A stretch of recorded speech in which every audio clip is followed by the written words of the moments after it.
Diola lived like a prisoner in her own husband's home, constantly isolated with no one to talk to. Her mother visited on several occasions but never got to see Diola, who pretended not to be home to avoid her husband's wrath.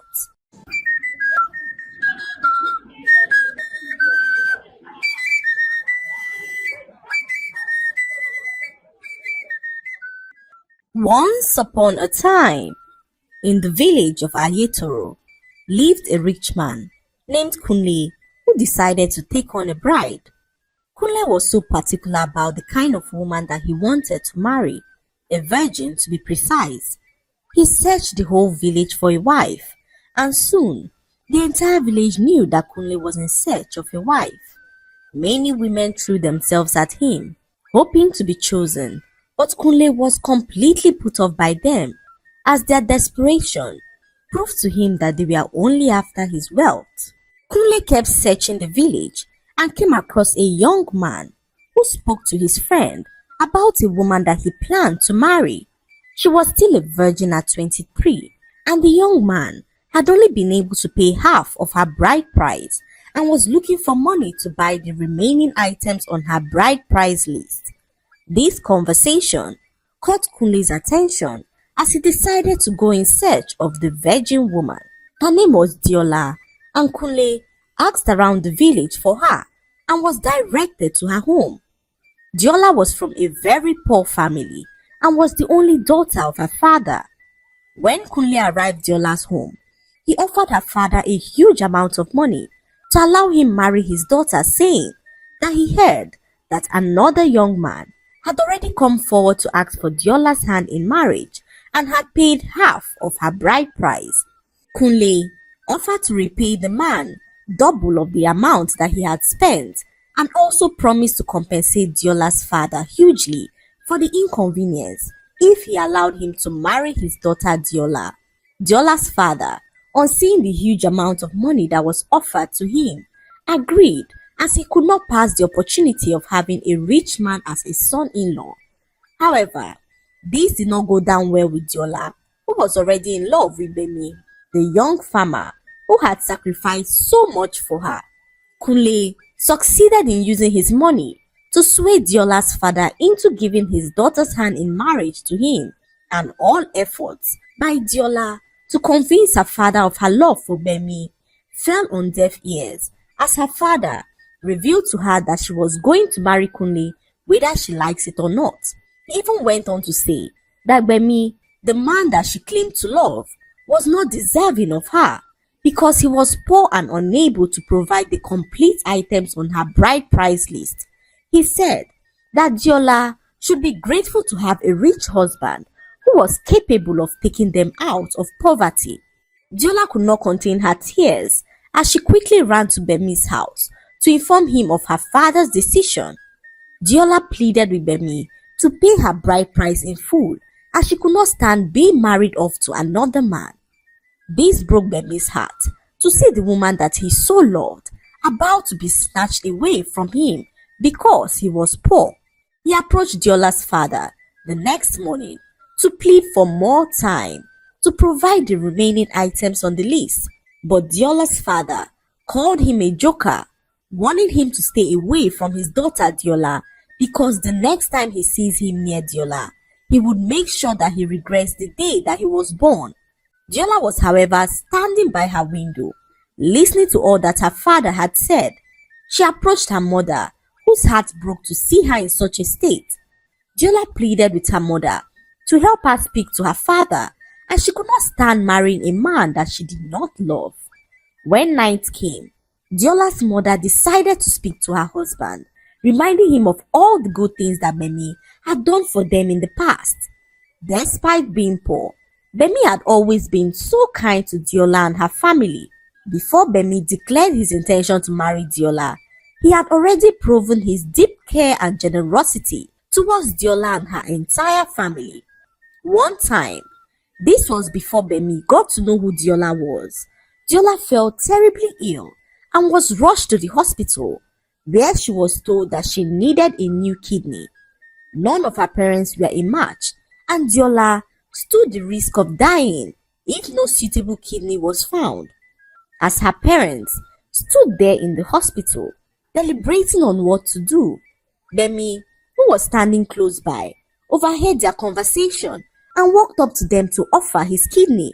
His sick father was admitted in the same hospital, and Bemi, hearing all they were saying, was moved to save their daughter's life. Luckily, his kidney was a match, so he availed himself for surgery, which lasted several hours.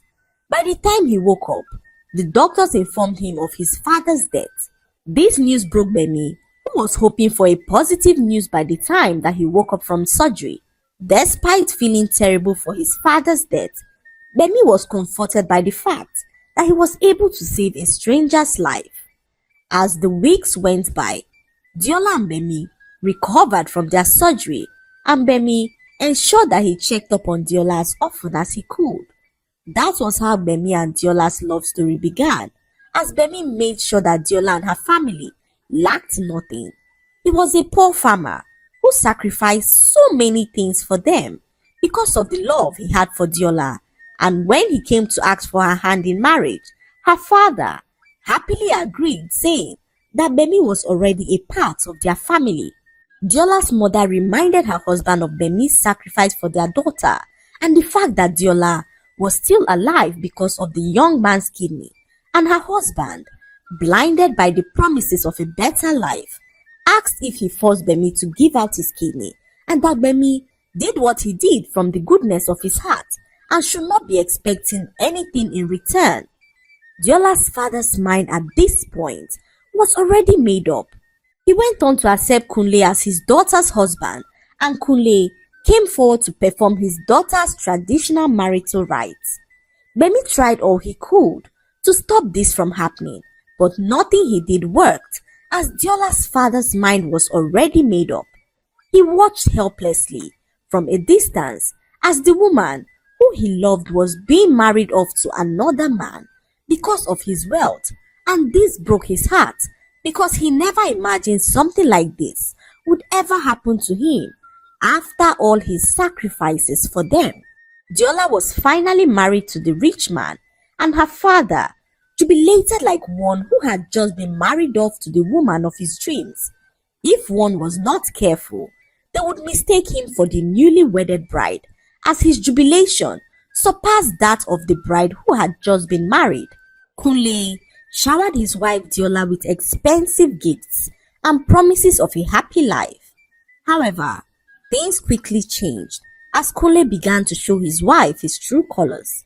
Kunle was a very insecure man who believed that all women were promiscuous in nature. He found it hard to trust any woman and thought that marrying a virgin would be the solution to his problem.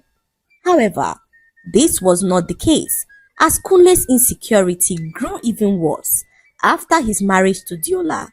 Whenever they went out for an occasion, Kunle would embarrass any man that he caught staring at his wife.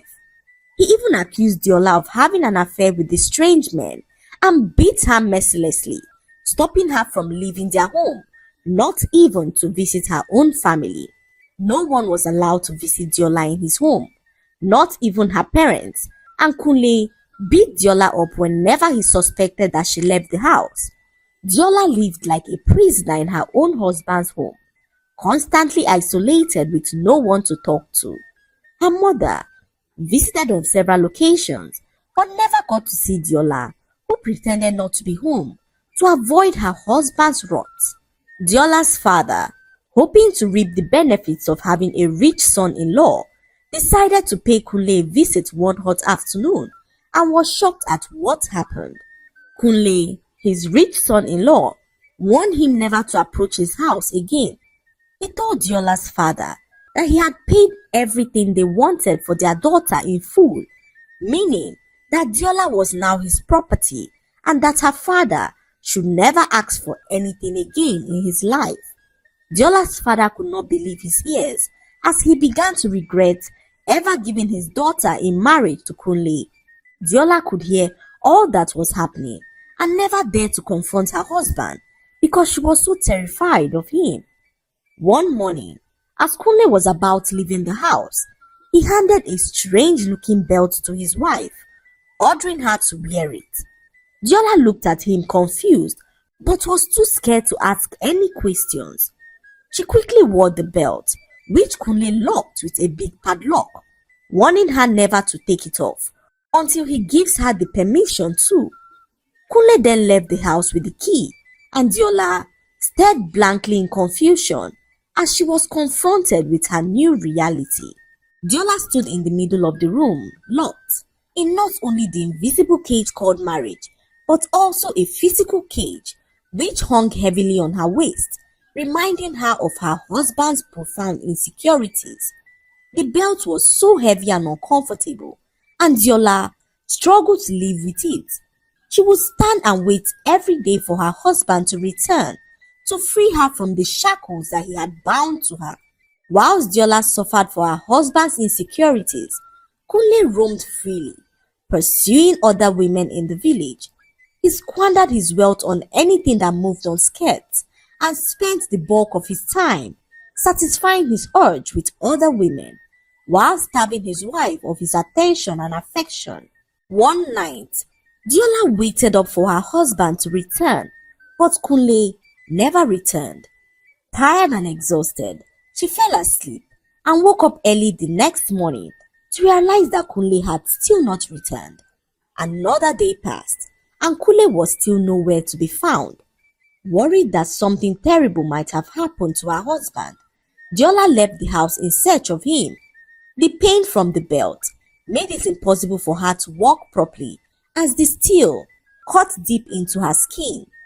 Everyone looked at her in confusion as they wondered what she was doing with a huge belt on her waist. Diola paid no mind to them as the pain was too excruciating for her to bear. She rushed to the village locksmith and pleaded with him to take it off. Seeing the pain that she was in, the locksmith quickly opened the padlock, freeing Diola from the shackles of the belt. Diola, now free, combed the entire village for her husband, asking everyone in sight, but no one had seen her husband Kunle. She returned home and met a strange-looking man who was standing outside her gate. Diola approached the strange man to know why he was standing by her gate, and the strange man told her that he knew where her husband was. Diola, anxious to find her husband, followed the man as they walked to a small hut by the side of the village river. There she met her husband, stuck in the vagina of another woman. What had happened was that her husband Kunle had an affair with a married woman whose husband put a charm in her body to trap any other man that would try to sleep with her. Kunle lay there screaming out for help as the entire village gathered to witness the abominable act. Diola could not believe her eyes as she watched the man who locked her in a chastity belt, now trapped in such a humiliating and compromising position. Kunle, who had always been insecure and controlling, was now exposed before the entire village. The villagers gathered around as they murmured in shock and disbelief. The sight was both pitiful and ironic, considering how Kunle treated his wife because of his insecurities. The husband of the married woman, who was known for his powerful charms, stood by as he watched them angrily. Diola pleaded with him to release her husband from the charm, and the man told her that releasing them from the charm would lead to their deaths. Despite hearing this, Kunle pleaded to be released as he could not stand the shame and humiliation from the villagers. The separation ritual was performed, and Kunle died a few minutes after they were separated. The entire village stood there in shock as they watched everything play before their eyes. Diola, filled with a mix of emotions, returned home as she mourned the death of her husband. Although she was happy to be finally free from the physical and emotional prison Kunle had imposed on her, she felt a wave of sadness at the cost of that freedom. Diola mourned the man who had once promised her a life of wealth and happiness, but had instead brought her so much pain and suffering. The news of Kunle's death spread around the village, reaching Diola's family, who came to comfort their daughter. Her father, who was now filled with regret and guilt for forcing his daughter into a marriage that had caused her so much pain, he pleaded for Diola's forgiveness as he apologized for allowing his greed and yearning for a better life blind his sense of judgment. Diola, although hurt, forgave her father, who promised never to be blinded by his selfish desires. Diola was then put in charge of all her husband's wealth as the people trooped into her home to pay their condolence visit. One afternoon, as Diola received her guests, she was confronted with the sight of Bemi, who came to see how she was doing. Bemi did not come with expectations, but with a heart full of love, as the love he had for Diola never waned despite her forced marriage to Kunle. As time went on, Diola and Bemi began to grow close again and decided to get married.